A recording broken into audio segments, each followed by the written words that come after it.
Hi, this is Christine Merchant with Discussion 4 on the courts. For my QCC, I wanted to discuss the challenges that inmates face when they are released from parole.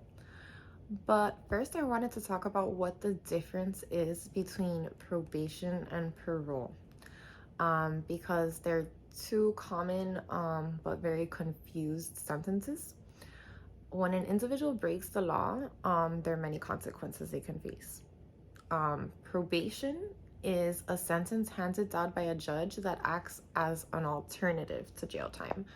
For example, if an individual were facing a year in prison, a judge might grant them 6 months probation instead. Parole, on the other hand, is a form of early release from prison that's determined by a parole board, and it becomes available after a sentence of prison has been served. If a judge or jury decides that an individual be sentenced to jail, the judge will tell them how much of that sentence they actually have to serve before they're eligible for parole.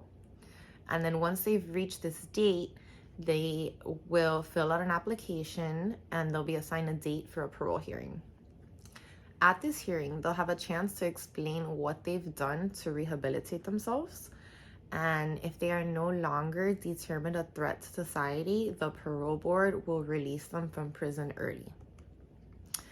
If the parole board does grant parole to an individual, they'll be given a list of conditions that they have to adhere to in order to avoid returning to prison and violating their parole. These often include not drinking alcohol, not visiting certain areas, obviously staying away from substance abuse. Sometimes they're not able to drive. And then failing to comply with any of these conditions can put them right back in prison. Most formerly incarcerated individuals return to the same communities that they left prior to going to prison,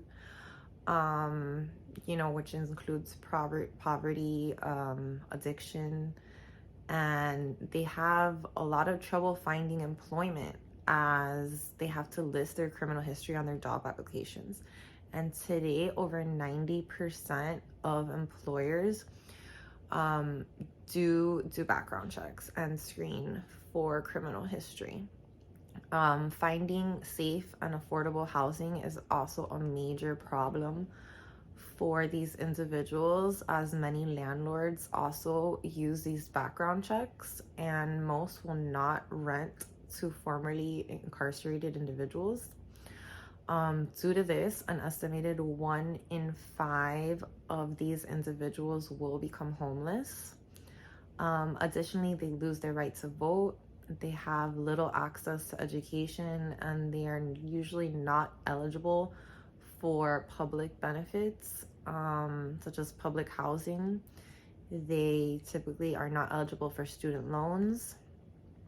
There are reentry programs that vary state by state to help these individuals reintegrate into society, that provide basic life skills, educational training, vocational training, substance abuse treatment,